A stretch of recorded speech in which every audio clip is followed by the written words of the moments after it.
All right, welcome. That sounded like a game show, didn't it? Yep. Totally. This is Ian, This is Justin. and we're back with episode 2 of... Well, all right. Yeah, you heard last week about a little bit about my story and kind of, what happened with me, what brought me, down to the bottom, and, we talked a little bit about your story, but we Right. only really briefly... It was like a brief overview. Yeah, we kind of glossed over it. But why don't we expand on it a little bit and just kind of figure out, what happened and, what was life like? Always take a deep breath, right? Right? It's like everything was fine. Everything was fine. And then I was born. And then I was born. Exactly. Fuck, what a loaded question. You know what I mean? It's like, what happened? I don't know. Growing up in my house, my dad was very, my childhood was opposite of yours. You know what I mean? Like, you had the loving family. Like, my family couldn't, every day was a fight, was an argument, was this, was that. My dad, bless his soul, he was an alcoholic, and he was very rageful, and, everybody was terrified of him. It was like a dictatorship. And, I found drugs and alcohol at a young age as a means to escape, just to escape the reality, and it doesn't help when that's your role model, you know what I mean? Like, I'll give the old man credit, though. His work ethic was second to none, which I'm glad I inherited that work ethic, that hustle, that drive. But he was like a functioning alcoholic. I can't function with alcoholism at all. Like my alcoholism, like I lock myself in a closet for fucking 3 or 4 days and shit gets weird. So I don't know. I mean, I used a lot of drugs and I drank a lot of, alcohol and, found methamphetamines at, the age of 14, and that shit gets you fucking ducky, for those viewing that don't know what ducky means. It's just spun ducky, woo woo. Twacked, exactly. And I don't know, man, but I used so much. I mean, I was in and out of jail at a young age, just out there fucking around, and I never really had the drive to do anything. Well, I don't know if I never had the drive. It was just, I grew up in a house where everybody told me that I was never going to amount to nothing, or I couldn't do anything, and so I was like, all right, well, fucking, then what do? You just go and you resort to other activities of people that are doing, questionable, and it's funny because, like, when you're out there with these kind of people, they're not, like, most of them, like, besides, like, stone cold killers, they're not bad people. I mean? It's like watching a good TV show. I think we talked about it last week, where it was like, the character arcs of certain people, like the humanity behind why people do things. You know what I mean? And it's Breaking like Bad. Yeah. Breaking Bad, for example, and I don't necessarily know I was breaking bad, but, I was breaking laws, definitely, and I hung out with dudes that did the same thing, sold drugs and, stole things. It's like we just didn't, we weren't from a great, we didn't have a great upbringing, or, we didn't have a lot of money either. So, we just did what we could to get by, we didn't want to hurt anybody, but it was funny if you got in the way of us getting loaded, and it wouldn't hurt you intentionally, but we break your heart, definitely, I was in and out of jail, and, by the time I was 26, man, I was already smoked out in here in LA, fucking, pushing a shopping cart at the tender age of 26, What do you keep in the shopping cart? Oh, what are the most prized possessions? Oh, for always with a tweaker, don't let them touch my stuff. It's always like random shit. It's like a Tic Tac, a rubber man, and a fucking walnut. Like, tweakers, they think that shit's treasure. No, but what was in my shop? I had a suit. Because every crackhead needs a suit, right? You never know when somebody's going to invite you to the crackhead ball. Right? I had a computer. Like, I used to take computers apart and put them back together You know, and I'm not talking no fucking laptop either. This was, 2003. I'm talking a tower and a monitor. You try carrying that up to the crackhead hotel. What else was it? I mean, all kinds of fucking shit, man. In my mobile home. And I remember, this one afternoon, I had enough, It was funny because I knew about this like sober living place named Chandler Lodge, and I remember I tried to get like all the shit on the train, and I walked the shit over Laurel Canyon, Yeesh. Oh yeah, from Hollywood over Laurel Canyon to the Valley. That's a trek, boy. Yep, for our outside listeners outside of California, that is a long walk. It's probably about 8 miles. And 4 of it's uphill. It's like trying to summit Everest when you're in that state of mind. Oh, yeah. Like, I was driven though to really get, I'd had enough. I'm not a very religious person, but I was like, God, please help me. And he was like, somebody said, go to the place where you know that they do recovery, And, I walked over and, I went to a 12-step program. I didn't stay sober the first time. I went for about a year and, I got loaded again. And then, that time after that, it got dark. I was rolling around the valley with some guy named Nutty. How you getting that name? I mean, you must like, fuck, especially in L.A. Oh, that's Nutty. I'm like, oh, fuck, I'm going to roll with him, And, just, I don't know. Yeah, things get really dark really quick, And, I still had the belief in my head that I was never going to amount to nothing. I was going to be sitting in some room somewhere, selling tools over the phone. Not that that's not, a good career for some people, but like for me, like I always wanted, you gotta be careful, for me, I always wanted, more, I guess, but never was shown the way on how to achieve things, right. And never really, believed in myself enough to go out there and kind of get it, and, I started my journey in recovery. And I kind of, I'm not a guy who makes a lot of plans. Like, I kind of just let things go by the seat of their pants because I'm okay with minimal amounts, right? Like, I'm okay, like, growing up where I grew up, like, I'm okay with not having nothing. So I don't know what it's like so I'm easy. I'm just existing at this point. Like, as long as there's food, a roof over the head, that's a good day. Everything else is gravy, right? But, I started, trying to put my life back together, and I got sober, and I built this big, beautiful life like from nothing. You know what I mean? Like I was really good at what I did. I worked in the rehab field for years, being an admissions guy. You and I traveled the country selling cookware. Yeah, that was fun, right? Selling pots and pans, right? It's about as fun as a hot lava enema. You're making money though. I mean, we were, you know what I mean? That was kind of cool. The guy put us on go here and sell these pots and pans at fairs. Remember how much fun we had at the fairs, just watching the people from different, different places and different cultures. Yeah. And, I built this big, beautiful life for myself, the kind that, one can only dream of, and I had a family, I had a fiance.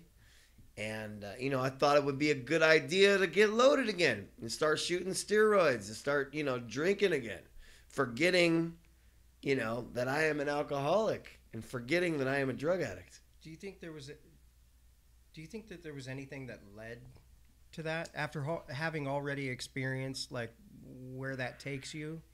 Do you feel that there was anything that led up to that relapse? I don't know. I look back at it and it's like, what happened? Like I started to separate, like the life that we were having became more attractive than my service within the recovery community. And I think that's what it was.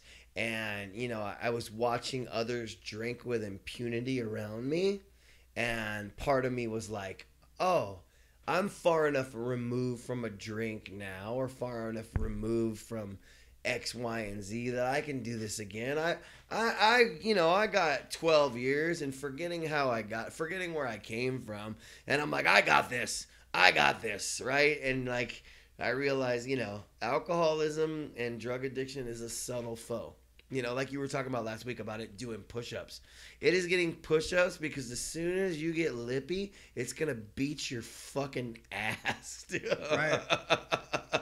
And that's what happened was I got lippy and it beat my fucking ass. And it was so funny because, like, I remember talking with my fiance at the time about it, and I was like, I think I'm going to drink again. And she was cool. She was like, well, if it gets out of hand, we'll talk about it. Like, you know what I mean? And like, you think about it, because I am in a 12-step program. I go, what's the worst that can happen? I'll go out for a little bit. If things get a little dark, and I'll go back. They'll raise my hand as a new guy. They'll pat me on the butt. They'll say, welcome back. Nobody ever nobody ever thinks like it's going to be as bad as it gets until it and you hear the stories, but it's like, that can't happen to me. That can't, until it fucking happens to you. And the next thing you know, you're getting arrested in the middle of a busy intersection by 23 cops at gunpoint. It is not a vision for you. No. And nobody to blame but myself. I wanted to blame everybody else. I wanted to blame her. But at the end of the day, like, I made those choices that got me up into that decision. And that was, that was the bowl of dicks, dude. That you got to eat. Yeah. Everybody, it's so funny. Like, I watch in this day and age, like, everybody wants to play the blame game. Oh, well, they did this. Well, it's their fault. Especially in politics. Like, I watch the news every day. It's their fault. No, it's this. And let's hide behind this. No, it's everybody. Or people want to sue people because it's everybody else's fault. You know what I mean? A guy slips on something instead of, owning the fact that he should have been watching where the fuck he was going. Yeah. There's nothing more unattractive than blaming a grown-ass person that isn't willing to just own up to their shit and go, you know what? I fucked up. I fucked up. And that's the truth is I fucked up. I burned a lot of, I lost my family. I was, publicly disgraced. I lost my career. I lost, finances because, legal fucking trouble is expensive. Yeah, right. Right. And for the grace of God, I was able to, with everything against me, man, everything going against me in that moment. Right. Because even when you turn the leaf, right, like, in your mind that you turn the leaf and you're like, all right, nobody believes you. It's like, okay, yeah. Sure. And I was like, why is this happening to me? Why? And it's like, and I can look at it from another perspective now, right? Like, I had a hard time looking like these motherfuckers and these fucking cops and blah, right? But like, I read like a lot of stories, right? When dudes go crazy and they shoot their old lady and the kids and, what's the first thing? Well, he was a great guy. He didn't, he mowed his lawn every day. It's so tragic and unexpected, right? Like, I'm like, fucking, these guys are just doing their job. You know what I mean? They don't know if I'm that guy or if I'm the other guy, Right. And they got to make sure. And, it's funny because, her and I used to always laugh about stuff. Like, when we'd go to, like, Disney World and we see a sign, don't let your kids feed alligators. You would think that that's fucking common sense. Right? But when somebody puts up a sign, that's because some asshole did that before, and fucking there were repercussions. And got fucked up. Exactly. Yeah. So I'm just dealing with the other fuckers that, it's like they got to make sure that everything's on par so they don't have another incident like that. That was the turning point, like when I had to look at, and also like no matter what, like, even though your intentions are clean, like, I have a friend of mine, Quincy, who explains to me, and I started looking at things from a different perspective, and she started using like a word called rape culture, and I didn't understand what that meant, right? And she was talking about, like, if I live, let's say, with my girl, right, and it's 2 a.m. and I'm hungry, and I want to walk across the street to the 7-Eleven and get myself something to eat. Right? Even though we don't live in the best of neighborhoods, like, I'm going to go over there, and even though there's some riffraff outside, it's cool. It's nothing I haven't dealt with before. I'm going to go and get something myself to eat and then leave, right? My girl could go over there at 2 a.m. and have a completely different experience, right? Oh my God, is somebody going to hurt me? Oh my God, is somebody gonna this? Oh my God, is somebody gonna that? And then also like, you know, you can be having an argument with your girl, right? A heated argument. In no time in that argument do I ever feel afraid for my life. You know? Now, not to say I haven't dated some women that I've been in some heated arguments that, you know, they might put a hole in the legs in my back. But you know, but a woman's having a different experience, even though you have no intention of hurting her. Like the perception is when you get heated, you know, who knows? You know, especially if you're unpredictable. I had to look at it from that perspective. Not saying that it's the right perspective, but I had to look at it from that perspective. Right. And I guess becoming more open-minded as I get older to different points of view and not being such a narrow-minded fuck all. Right. You know, I think that's been the biggest like level of growth through this whole thing. You know, and it was a very dark and a very eye-opening experience. Oh, I can imagine. Yeah. What do you think, just rewinding a little bit, you and I having, you know, two different upbringings in the sense that, you know, things were a little bit rougher for you, you know, and what do you think it is, though, that, because I gravitated directly to the people that would go out and break into cars and the people that wanted to do just hood rat shit with their friends. Right. You know, what do you think that is? You know, I mean, because I don't think that not everybody does that, you know? Well, I just think, you know what they always talk about, like, too, is, like, the grass is greener on the other side. Like, I did that shit because I had to, not because I want. I mean, don't get me wrong. Some of it was fun. Like, it was fun until, like, you realize, like, there's repercussions down the road. Or you grow older and you're like, this isn't fucking cool. You know what I mean? But I always wanted to live, you know, and to leave the beaver home. And I'm like, oh, wow. You know, like, oh, wow. Or what does it be like to actually have a career, you know, where I dressed up every day and, you know, went somewhere else. So I don't know, like I was gravitated towards that, but I mean, I don't know what it is. You know what it is? I'd like to touch on this for a second. In the streets, you have this false, well, now I know it's false, but in the streets, we felt like we had this moral code.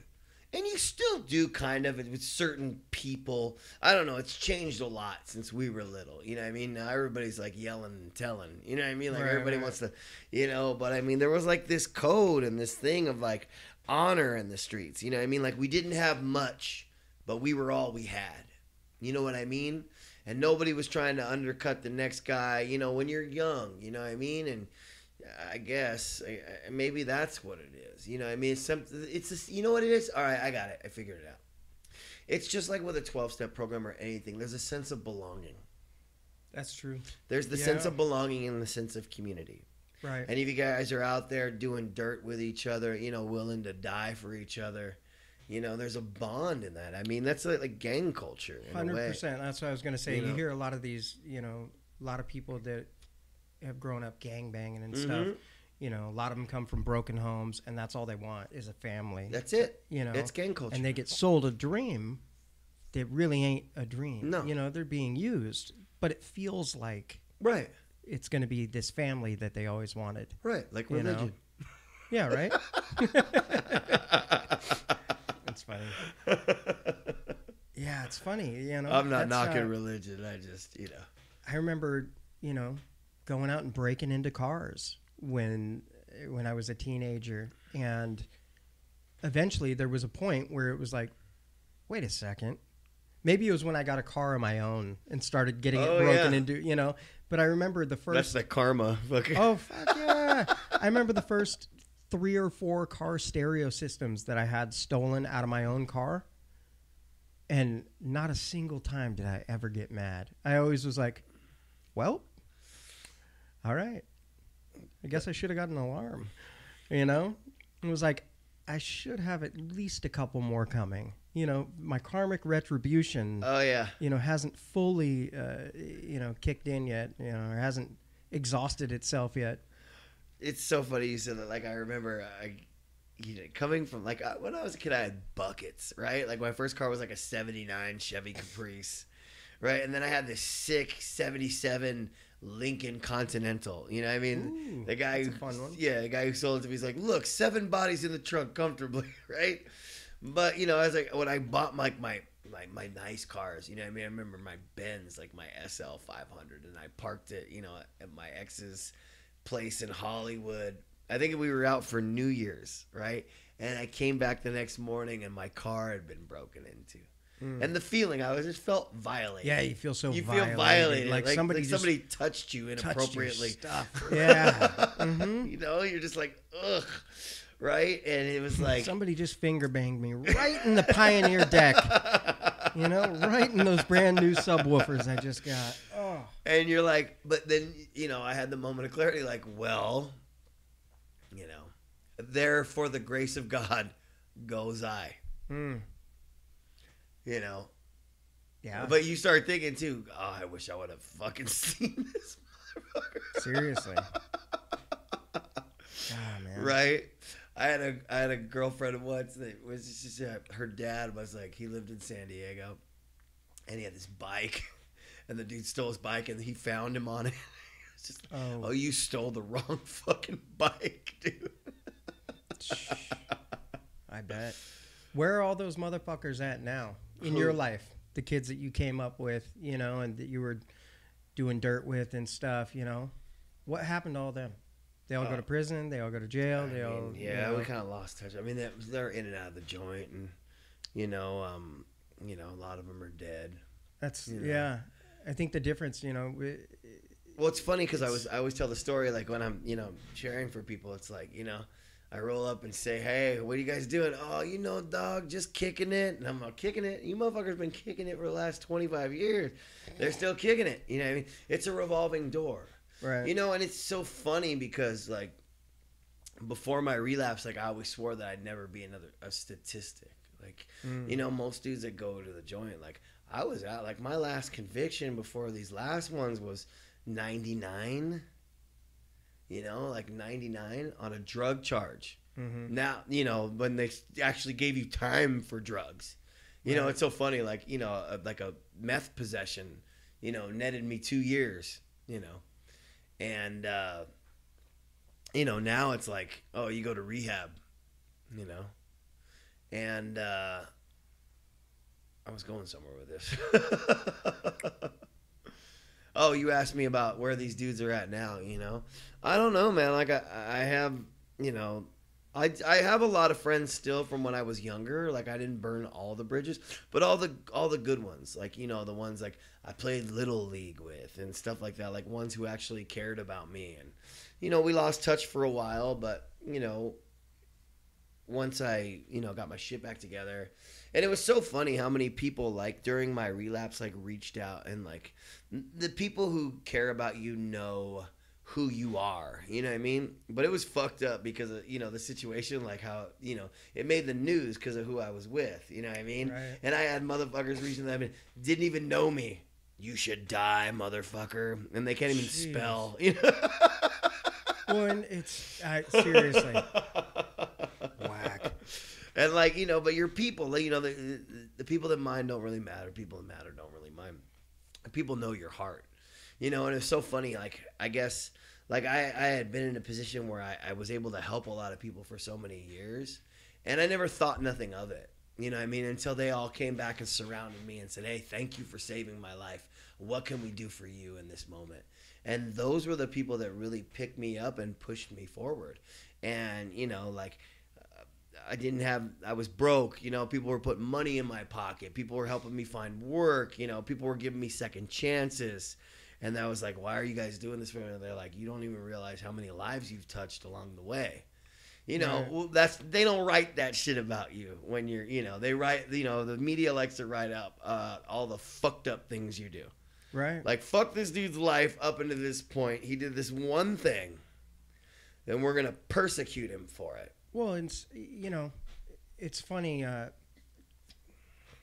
mean, you can't trust anything in the fucking media nowadays. At all. And, I was going through my own, battling my own personal demons. at the time when that all went down.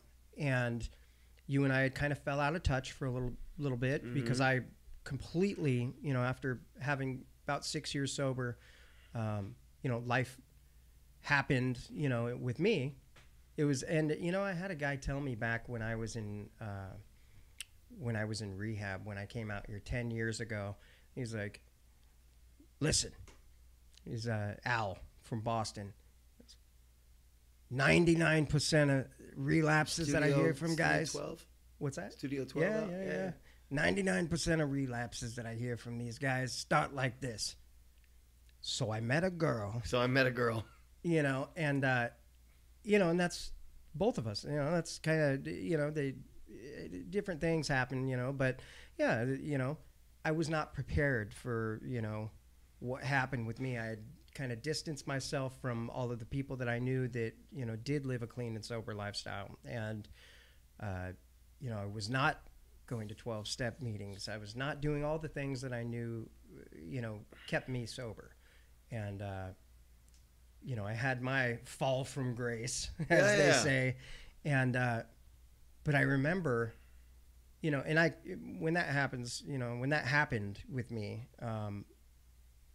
same type of thing. All right, you know, I think all right, this already happened. I've already had my relapse. I'll go out for a month and, you know, maybe 2, depending on how the first month goes. Come back, get the attention, get the pat on the back, and hey, you know, everything's the same. And it just didn't work out that way. And I remember, you know, and it took me almost 3 years, you know, to come back. And I remember, I don't remember who mentioned to me, hey, did you hear what happened with Justin?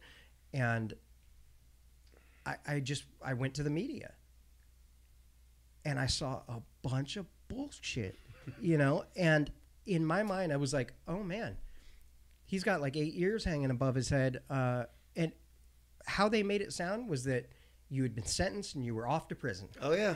And I remember trying to figure out what prison you were at or were going to be at, because I was like, I got to at least, you know, put some money on this guy's books. I got to write him some letters. I got to, you know, all these thoughts, you know, while I was in my own, you know, going through my own mayhem that I went through. But God, man, they really drag people. You're right. That's not what they write about you. They don't write that you've touched, you know, hundreds upon hundreds of lives, that you've helped motherfuckers out over the years. You know, they go, this guy's a piece of shit. Well, it's so funny because they wanted to give you like 8 years for trying to say sorry. Right. It's so funny. What's a crime these days? You know what I mean? Like, granted, okay, like, you know, and you don't realize, like, I just did this thing recently, like this grief and trauma workshop, you know what I mean? About, you know, and it's gnarly. It's like another layer of recovery. It's like, you know, trauma's like a big thing now, you know what I mean? But only if Oprah sees you. If Oprah sees you, then you're traumatized, right? But if Oprah can PTSD. I love Oprah. PTSD's nuts. Oprah, I want to be on your show so bad because I want you to look into my story. You know what I mean? Like, Oprah's a rock star. You know what I mean? But you know, if Oprah doesn't see the story and tell people about it, then you're just a piece of shit. Yeah, you know what I mean? Like, that's the thing. And so it's so funny, like, you know, like it's so many sides to a story, you know, and then there's the truth of what actually happened. And, you know, what I learned when I went to grief and trauma workshop was you have different styles of attachment, right? Mm-hmm. And like, I struggle with this thing called anxious attachment, right? Because of my upbringing, right? Father being neglectful and like a piece of shit and just wanting love, basically. You know what I mean? Like, oh my God, so where are you going? Somebody hug me, love me. Right. You know what I mean? Well, not like psycho, but it's like, you know, when you're attached to somebody, you know, you want to try to make things right, like immediately. Right. You know what I mean? Like, because you don't like the chaos. Like, it's so funny. Like, people look at me and they're like, oh, this guy's fucking a nutbag. He's a bad motherfucker. The truth of the matter is, like, I hate conflict. I hate it because there's only one place I go. Like, in my house, like, the way to dissolve conflict was who can out crazy the next crazy. And that's what made the conflict go away. So these were the learning tools that and still, you know, I struggle with this day. Like, if somebody yells at me, like, I freak out and I fucking, like, I'll scream back and, like, they'll be like, whoa, whoa, whoa. And it's like, I have no intention of actually hurting this person unless they come towards me. Right. You know what I mean? But it's like if I out crazy your crazy, then you'll just leave me alone and I can have the peace that I wanted. You know, so it's funny when you peel back those layers of the onion, you really get to know yourself and why, you know, you behave certain ways and certain. Oh yeah. You know, it's a trip. I had no intention on hurting anybody. You know what I mean? Right. Like the truth of the matter. But you know, in the law's defense, I was shooting steroids, and guys on steroids can be unpredictable. And I have a history of trying to out crazy your crazy. So it was like this perfect storm that just fucking railroaded, and it looked really, really, really bad. Like from the outside looking in. I always try to think of it like if I'm looking at the story from the outside looking in, knowing me, I'm like, right. They don't know if you're going to go home and Chris Benoit, your whole family. And Right. Well, and with the, you know, I had guns in my house, which, you know, you can't even whisper gun in the California. And being a, you know, prior felon, it just all looked really, really, really bad, dude. Real fucking bad. And everything just compiled at once. It's understandable. Sure. It's understandable. We had this joke about, you know, do you want to know what's so funny about getting arrested by 23 cops at gunpoint? Everything, unless it's happening to you. Yeah. You're right. Everything, unless it's happening to you. That's true. But it's so funny, like, you know, looking back at everything, I'm a firm believer in everything does happen for a reason. Even though, God, why is this happening? Blah, blah, blah, blah, blah, blah. And my God's funny. He's like, shut up, stupid. I'll tell you in 6 months. Right? But if it wasn't for everything happening, like I wouldn't have had the opportunity to go to this grief and trauma thing, you know, and really get to know and really get to see things and just experience another level of growth to where, fuck, dude. You know, now I am actually aware of it. I catch myself and I'm like, fuck, dude, you don't do that thing again. Even with your thinking, like you're programmed to think in a certain way, you know, and it's really hard to try to master, like trying to master your mind, especially alcoholic and drug addict, like trying to master your mind. You master your mind, your mental masturbation, dude. Trying to grasp and implement the concept of emotional maturity. Oh yeah. It's such a learned behavior. Like you have to really truly try. I mean, when you feel that knot in your stomach of be it anger, fright, you know, sadness, you know, any negative adjective that you can assign to it, trying to catch that and stop that from, you know, from just ending up with you acting like a lunatic or, you know, screaming at your partner or whatever the case may be, trying to catch that in the moment is, boy, is it difficult. Yeah. It's so difficult. Right. Oh, trying to reconcile the feeling with the actual, what actually comes out of your mouth. Like, well, dude, and realizing now, like, what is being triggered? Like, why? Like, the level of growth for me, like, recently was no longer, like, resentment. Well, you know, I get resentful, but it's no longer, oh, what you did to me fucks with me. But the new thing, like, the new shift in perspective is, just because you're doing this, why is it affecting me like this? What can I change within myself so that behavior doesn't affect me as much? correct. That's the shift. Like, and dude, that took me fucking, you know, I'm like 42 years old now, man. Fucking.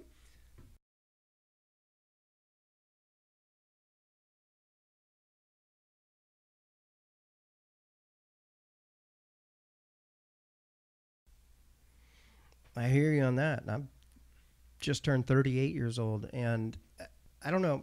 Tell me if you experience the same thing. I feel like everything shifted when I turned 30.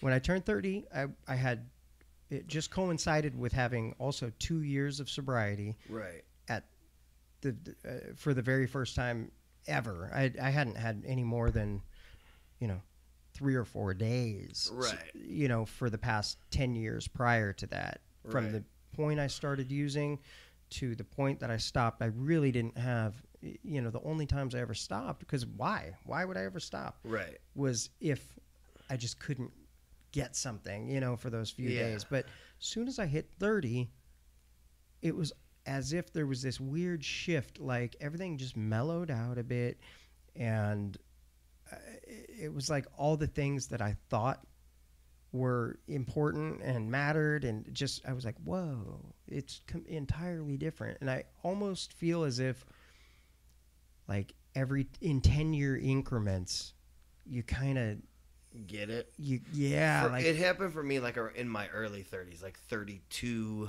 okay, 33. Like you're like, oh fuck it, like the things aren't as important as they were, and like you start, for me it was like my career, as an admissions guy kind of took off, and then it was kind of like, oh, I can actually make some money and be comfortable, you know what I mean? Like, and it's, your 20s, you don't fucking care, you're okay with sleeping wherever, right, you know what I mean? Getting in a van and fucking just going places and, doing music or whatever. Like, you're like okay with that. And like, you're in your 30s and you're like, yeah, I like heat. Yeah, I like soft pillow. Like, right. yeah, for me, it shifted at about 32. Because I didn't really pay no mind like a milestone at 30. It just, and for me, it wasn't like, it was a subconscious shift. It was subconscious. It wasn't like a conscious, oh, I'm 30 now. It's time to grow up. It was like, it was just funny, like things that were super important, like the beginning. It's like a shift in kind of what you need. You know what I mean? Well, that's the thing. I think for me, same type of thing. Right. And I don't think I realized it was happening at the time, but yeah, about 32, 33, I was like, wait a second. I think I can trace this back to right around the time I hit about 30. I'm like, holy shit. Like, it wasn't like, it was like I woke up one day and was like, whoa, I'm different. I'm different than, like, my thinking is different than it was. And I feel like now approaching 40, it's changing too. Like, I don't know. It's strange. You know what that's called, right? What? Fucking growing up. Growing up? It was... Joe Rogan used to have this great bit about when his parents, you'll understand when you're older. It's like you realize when you're older, you still don't know fucking shit. It's funny. I remember distinctively, having a talk with my brother once. He wasn't getting along with my folks for whatever reason, and him and I are my only other sibling, 6 years apart, birthday on the very same day. And like I like to say, oh, my parents just screwed on New Year's. Yeah. And that was it. And then 9 months later, on September 9th, they had the both of us. That's it. Twice, ever. And, it's funny. And so I remember telling him one day, I was like, yo, like, parents aren't superheroes. They're just winging it. People. They're just people. They're just like us. I was like, they're just, all of a sudden, they have these little entities that are spitting images of themselves that they have to keep alive. Yeah. And they're just doing the best that they can. He was like, whoa, you're right. I'm like, they're not perfect. Right. Fuck, that's heavy. That was how I was able to forgive my father. You know what I mean? Like, I stopped looking at him as my father and just looked at the man. Right. You just look at the man, like, especially now that you're older, because I hang out with, the guys I associate with are men, you know what I mean? Some kids, you know what I mean? But to me, a kid is, in his 20s, you know what I mean? When I thought I was, when I thought 40 was ancient, I was like, whoa, you're 40? Oh my God, you're fucking old. And people used to tell me, shut up, man. Like, you know what I mean? But I started looking at my dad, like, as a man, right? Because because of 12-step programs, I meet a lot of dudes and I hear a lot of problems and I hear about, and, I've come to have compassion for the guy. You know what I mean? He died when I was like 19 and I never got, he never got a chance to recover. You know what I mean? But I look at like all the things he was going through, like when he was in his 30s, right? Like He had 2 kids that were fucking rambunctious. A kid from another marriage that he paid child support on. The motherfucker worked 2 jobs, was an alcoholic. Then, dude, I found out, like, when the day he died, like, that he had another family. Right? Like, I have a sister. Like, you know, imagine getting You didn't know? No. I got a letter when I was in the joint. Hey, I'm your sister. I'm like, what the fuck is this? Right?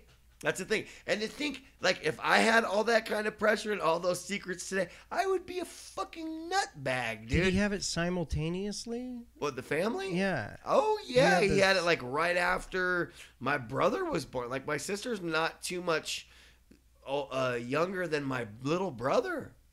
So he was like putting money into that and putting money into this and putting money into that. And you know what I mean? I'm just like, fuck. Like, I look at the man, right? The complexities of the man instead of, you know, oh, this is my father. I need to stop taking this personally. It wasn't my fault. Right. It could have been you in that family and you would have got the same shit that I got. Right. Like, you know what I mean? Like, I learned to not take it. It wasn't Justin that he was doing this to. Right. It was just his son. And it could have been you. It could have been anybody. Yeah. So once I stopped personalizing it, you know, that's just the dude that he was.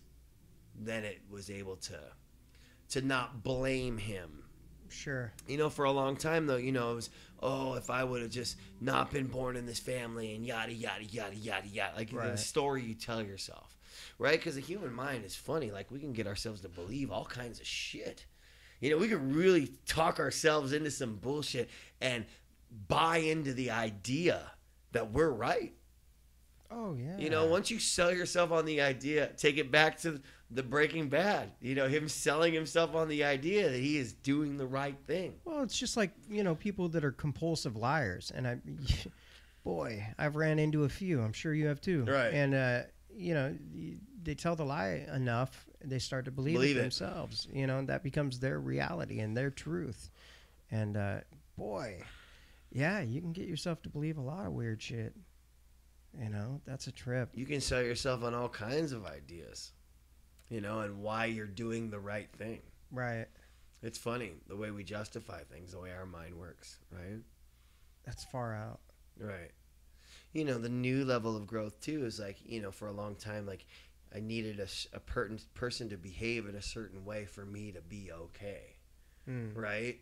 And like now it's like, no, it's like no matter what, like if somebody can do whatever the fuck they want, I'm only responsible for my approach and my response to the situation. What anybody else does is none of my business.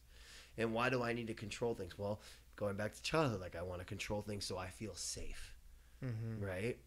And like people are fucking unpredictable. People are unpredictable. There's no way, like, unless you just bury yourself in the house, that you're going to feel safe all the time. Life's a fucking risk. Yeah. From the moment I open my eyes and walk out my front door. Like, there's a fucking animal. There's so many variables out there, you know? So many variables. You know? They're called people. Yeah, no shit. It's funny. It's funny once you start, like you were saying, you know, you know, the people that you associate with, you know, are like a lot of grown men, you know, and that you start thinking of kids as like, it's funny. I forever feel 18 years old, but so you come back from the gym. Yeah, right. Yeah. No, my girlfriend though, she's got a son who's, you know, he's 15, right? And this kid's like 6'4", like 230, 40 pounds, something like that. And, I mean, he towers over me, right? And, you know, he's 15. And it's funny, once you start, like, I'm like, whoa, like, I'm an adult. Like, I don't feel like an adult. Right. I don't feel like you know, some people, I'm a grown-ass man. Like, I don't think I'll ever say that with a straight face. Right. Like, it feels silly even saying that because I feel like a kid until I'm being made fun of by a kid for being old, you know, you're just telling, oh man, that's a dad joke. I'm like, oh God, you know, it's a trip. It's weird. Dude, we were at, I remember we first, like a bunch of us first got sober, we were at a miniature golf place. And there was this kid behind us being rambunctious, and he was wearing this leather jacket. And he said something to my friend Kyle. And my friend Kyle fucking turns around and goes, "What the fuck, Chachi?" He goes, "What?" And the kid didn't know who Chachi was. For all you young people listening, Chachi was a character on a show called Happy Days back in the 80s. The kid just like, he goes, "Who the fuck's Chachi?" Like, we couldn't even be angry after that and continue the fight because we were just... Yeah. I get it. It's funny. I had a 19-year-old girlfriend when I was 30. She didn't know what the fuck I was talking about the majority of the time. And I was like, what am I doing? Yeah. What am I doing here? You're sweet, dear, but we need to part ways because you don't understand any of my childhood references whatsoever. References. You know? Yeah. That's so crazy. Well, it's funny you're talking about, like, kids. Like, my daughter, she's 21, right? I don't know what I'm doing half the time. You know what I mean? Like, I didn't meet her until she was like 8. Like, her mother and I have a very complex story as well. You know, like, and it's like, you know, and you want the best for your kid, but they have opinions of their own. And they, you know, and I hear myself and her, right? "Oh, you don't know what's up, Dad. You don't know what's like." Right. I used to tell my dad that shit, right? My dad had some game. You know, like, looking back at it now, like, for his time, like, he had some game. And my daughter's funny because she always thinks she's going to get over on me on things. And it's like, I've already done it. I go, maybe not in your era, but I've done it. I've dealt with everything, you know, and you don't want to be mean to your kids, you know, when they're fucking telling me you're a fucking asshole. Right. But sometimes she's a fucking asshole, dude. And she knows it, you know what I mean? Like, you're a fucking asshole. And it's hard to keep your tongue bit. I bet. I remember being a kid, and there was this kid that lived down the street. His name was Jason Miller, and his dad was Terry Miller. Mary and Terry Miller. Mary and Terry. What a perfect fucking life. And my uncle Larry and his wife Carrie. Larry and Carrie? Yep. That's funny. Yeah, like, he was the type of dad that played sports with all the kids around the block, and, like, somebody'd fall down, skin their knee, and he was like, take the pain, walk it off, son, walk it off. Pain's only temporary. You know, Tom Berenger in Platoon. Yes. Take the pain. Eat the pain. You know, it's like, come on, man. I just want to cry for a second. But I remember Terry Miller was having a Dirty 30 birthday party, and everybody around the block, like, went to his Dirty 30 birthday party, and, you know, they have like you know, fruity drinks with, like, fucking dildo shaped umbrellas, and you know what I mean? Like, just a bunch of shit that you'd buy at, like, Spencer's Gifts, you know? And I remember being a kid and knowing what all this stuff was, and knowing what most of the stuff meant, and but thinking, like, whoa, 30 is old as fucking dirt. That's what I used to think. He's old as fuck. And then even the over the hill parties where everything's black and that's 40, like, that was like, you're gonna die soon, pal. Like, I hope you enjoy the rest of the years that you have. You're old as fuck, you know. And but I remember to this day, Terry Miller's Dirty 30 birthday party, and I'm a kid going, like, what is this about? And now, like, you know, approaching 40, I still feel like a kid. I can only imagine, like, how our parents must have felt trying to raise us. Like, I don't know how old, you know, your parents were when they had you. 26. Yeah, mine are about the same. 26. Yeah, I think my dad was like 26. I think, yeah, dad was 26. Mom was 28, I think. Holy shit. Like, I couldn't even imagine. Yeah. Like, that's just crazy. Oh, yeah. I'm always wondering, like, you know, in the back of my mind, I'm like, man, I could get a knock at the door one day, and it's like, hey, fucko, here's your 20-year-old son. You know, like, whoa. We're broke. Shit. Yeah, right? We're broke. How's it going, bro? You want to hang out and get lit? I'm good. Nah, I'm good. Good, bro. Well, it's fun. Like, dude, I forget sometimes. Like, I have a 21-year-old daughter, and like, I still don't know my ass from a hole in the ground. But you ask me my name on certain days, I got to get back to you. You know what I mean? Like, hold on, wait.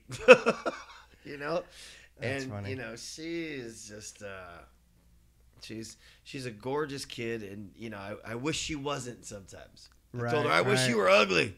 I met her once. Yeah. Yeah. And she's like, why would you say that? I'm all, because shit comes too easy for you. Yeah, right. Yeah. Has she introduced you to any boyfriends ever? Oh, yeah. You know, and I try to just be cool. You know what? I've learned to be. You don't threaten them? Nah. You know, like, they know. Right. You know, they know. They know the stories. You know what I mean? She'll tell them the stories. You know, it's just. They know better. Yeah. You know, I've had one come to me. Have her home by 10, they're home by 8. Yeah, they're super respectful, like, when they come around. Her and I actually aren't talking right now. No? No.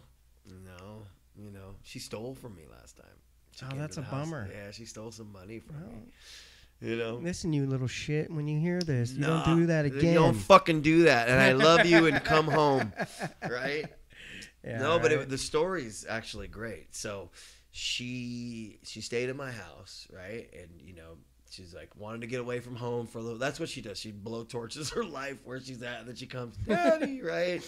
And all right, come to Daddy. Daddy take you wherever you want to go. You know what I mean? So she goes, hey, can I have some money to go shopping? So I gave her a couple $100. I'm like, yeah, go down the promenade. This is when I was living in Venice. So I come back, and I had to do some business, so I had to go and I had to get some money, and I start counting my money, and my money's like about $1,900 short, right? Oh yeah. So, and one thing I know, like, I know my belongings, right? Like, I know my money. So I'm like, hey, did you happen to take any money from me? She goes, first, but red flag, right? She was calm. No, I don't even know why you'd ask me that. Usually with my dog, right. I can't believe that you would accuse me. Like, so that was my first red flag, right? Right. So I'm out there, I'm having a cigarette with my neighbor because, this is a smoking situation. And she goes, shake her down. And I'm like, I can't do that. I don't want to shake her down. You know what I mean? Like, I call my friend Quincy. Quincy was just like, you should just let it go. Let her come to you. And I'm like, nah, I don't want to do that. That's not really my style either. I'm going to pass on that one. You know what I mean? Like, usually I'll do exactly what Quincy tells me to do. But I was like, I'm going to pass, right? So, and I'm like laying in my bed and I'm fuming, bro. Like, it's just like, because I feel sick. Like that time I got my car broken into. Like, I'm sick to my stomach, especially when it's like your kid. You know what I mean? And I'm like, I think back to times when I stole my parents, right? Like, literally after this whole situation I called my mom and apologized for it. Oh, that's funny. But that reminds me, I need to call my mom. Yeah. So it's funny. She falls asleep. I go through her bag, right? And I don't find anything. And something's telling me, go through her car. So I go out to her car and I find, there's no cash in there. But I find this bag from the mall. Because I asked her, what'd you get from the mall? She goes, oh, just this fanny pack and a sweater. I'm like, oh, that's cool. It's like a Gucci fanny pack. Dude, it's like $900. I go in the fucking thing, right? And I find receipts and clothes. H&M cash tendered, $84.98. Forever 21 cash tendered, $102.91. New Air Jordans cash tendered, $129.99. So I'm like, oh man. Yeah, that's more than I gave you. That's more than I gave you. So instead of going in, so now I'm like, oh, now is my chance to prove to her that I'm more slick than she'll ever be, right? So I'm like, what should I do? I go, I'm going to take the stuff. I'm not going to say a fucking word. I'm going to put it in the trunk of my car, right? Because she's staying at my house. So me and my friend leave the next day, and I tell him the story, and I go, and this is why I did this. This is why I put it in the trunk of my car. Because if it really was her stuff, and she really worked for that money and got it, the first thing she's going to do today is call me and go, Daddy, somebody stole from me and broke into my car and stole my stuff. if she didn't and she stole from me, she's going to say, hey, Daddy, I'm going home and I love you. Literally, right when he and I finish having that conversation, the phone rings, and I look at him and it's like the moment of truth. Hey, Dad. Hey, baby.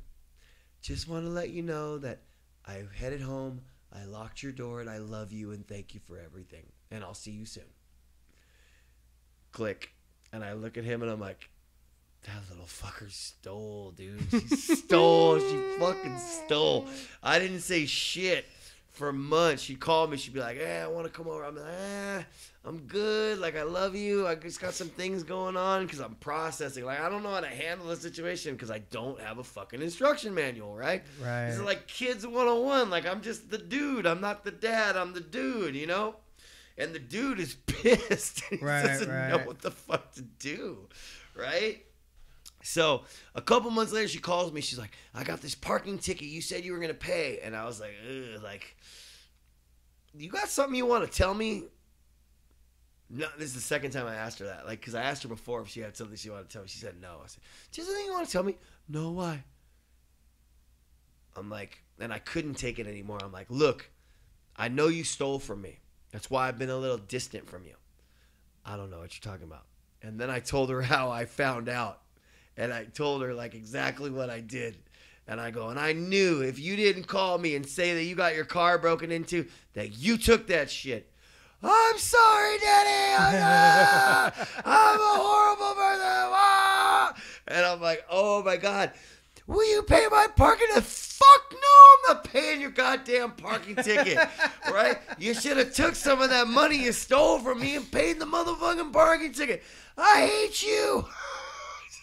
You're a horrible father. I was like, how the fuck are you going to blame me for you stealing from me and me fucking setting a boundary?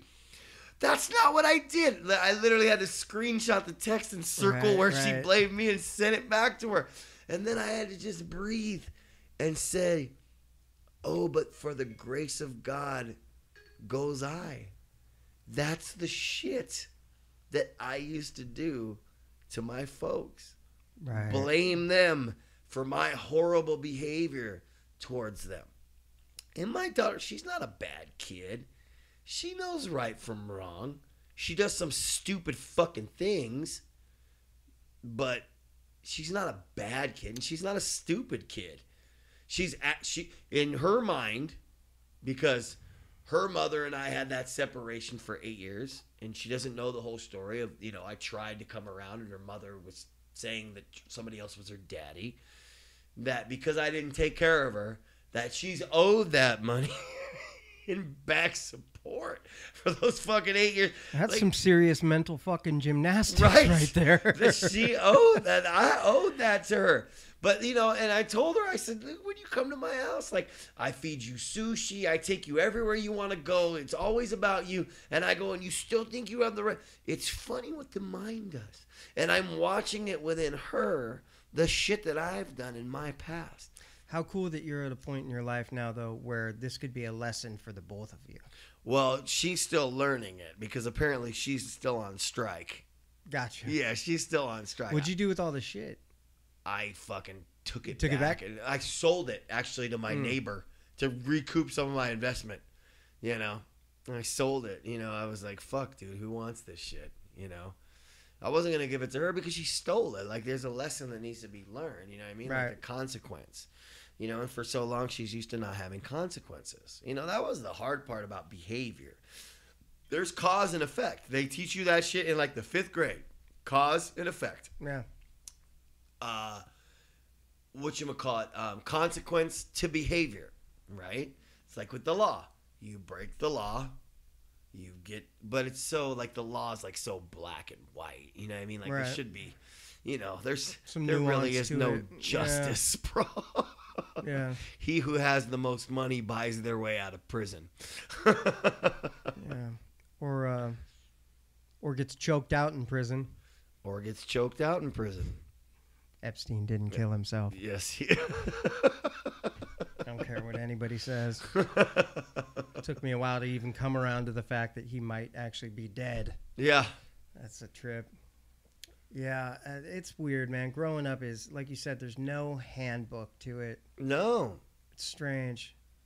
You know, I remember looking back and all the shit that I put my parents through. It's like, whoa. I mean, they're so incredibly happy that I'm A, alive, Right. B, not in prison, you know, and C, you know, trying to be a good person, do something with my life, you know? Right. Boy, man, I can't even imagine the number of sleepless nights that I must have put them through. Just worried, you know? Well, it's so funny. Like, I always talk about, like, in this day and age, like, for people to think human beings have lost all primal instinct is fucking, it's ignorant. Like, it's oblivious. Like, we're still, you know, our millions of years ago, like, we were running from fucking dinosaurs and trying to figure out how to make a fire. You know what I mean? Like, the DNA doesn't just drop those instincts. You know what I mean? Like, we still starve. Like, a motherfucker will steal if he's hungry enough.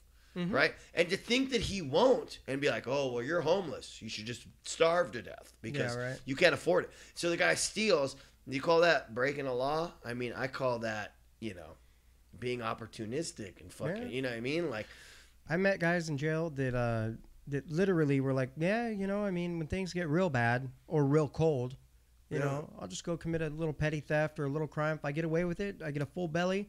If I don't get away with it, I get a full belly. I get a full belly and a roof over my head. Yeah. You know, I remember going to, when I went to rehab for the very first time, there was like 200 and it was a cattle call. There was like 220, 230 people there.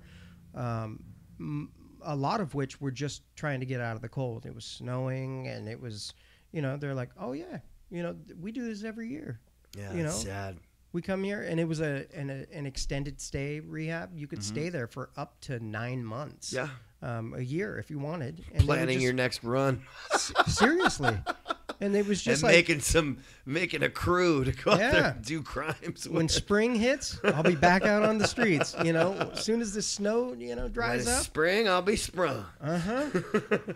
Seriously, I met one cat that was, you know, he was like, I like being a hobo. He's like, I hop trains and. I was like Barnacle. God you know? Rest his soul, dude. Rest in peace, man. Yeah. That's the other thing, man. Like, I'm just so happy to be able to be alive for my family and for my parents and everything. You know, it's so many people that have, you know, that suffer from addiction, you know, end up dead. Yeah. It doesn't discriminate. Yeah. You know, some of the best people in the world, you know, it's just like, man. Oh, yeah. And it's just like we talked about last week, like even people that have it all. Oh, yeah. And people that have it all, like, can't, you know, wrestle their demons, man. Yeah. You know, it's like, it's so sad. And it's alcoholism touches 1 in 5 people. That's a lot. That's crazy. Lot.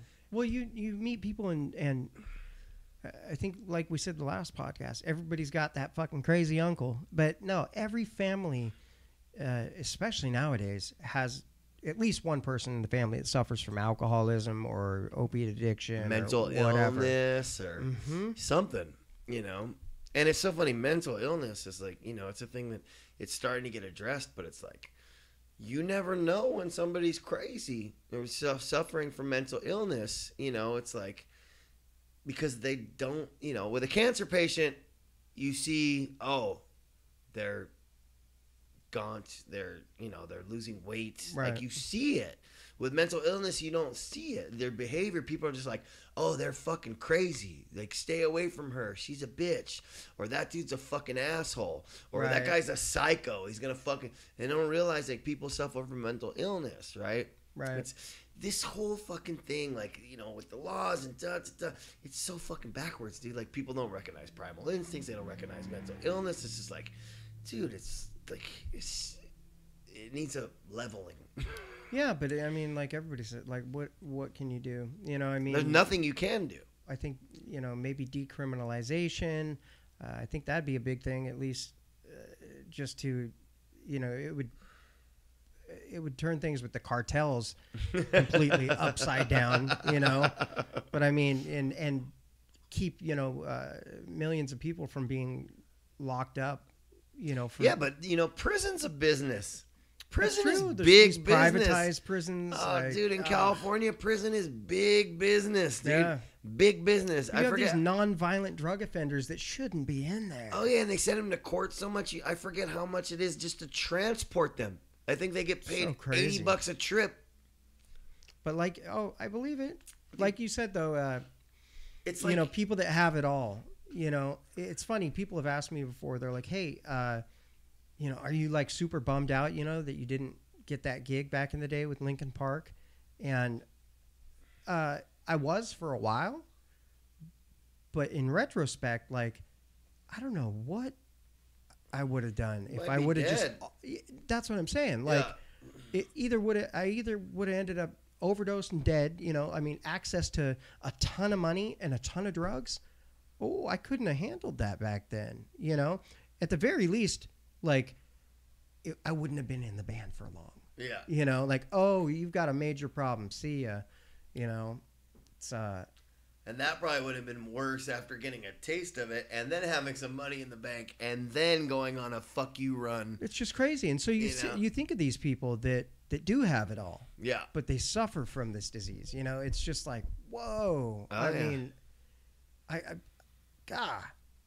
Well, I think even people we know, we'll keep them anonymous, for the sake of the podcast. But, like people that I've sober companioned and stuff like, dude, really like big personalities. And you're like, fuck, dude, like, why don't, it's so funny. You look from the outside looking in, like, why don't you just get it? It's like, and then you need to turn the mirror around. Well, why can't you just get it, Justin? Yeah. What the fuck? Why can't you just get it? Yeah, but yeah, it doesn't discriminate. We're all just a work in progress. Yeah. All we can do is try to wake up, not be fucking assholes to people, That's it. And try to be the best possible versions of ourselves that we can be. Yeah.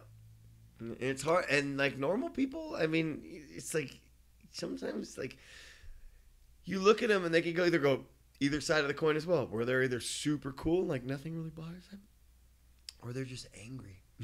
Yeah. Yeah. I feel bad for people that don't have some kind of a, spiritual axiom or spiritual, program or something, Yeah. You can tell, the people out there who do not have the daily reprieve contingent upon their spiritual fucking maintenance, because they got a big ass fucking frown on their faces and they're assholes to absolutely most everyone. Oh, it's like when I'm in line at Starbucks, bro. Like the thing that like bugs me the most is somebody like being mean to a barista. I don't know what it like. It's just like, dude, yeah, we talked about this the last podcast. I hate it. I hate it. Like that makes me want to beat you up. Mm-hmm. Yeah, it's especially in a town like LA, the entitlement, the entitlement is of disgusting. People is just absolutely disgusting. But I think that's where we should leave things off. Yeah, okay. Let's call it a day. All right, next week we're gonna have a great guest. Are we? We are. All right. We are. I'm looking forward to it. Yep. Next week we're gonna have a great guest, and we're gonna keep this thing going. We're gonna interview them, and it feels better to not be on the spot. Awesome. All right. Until next time. Until next time.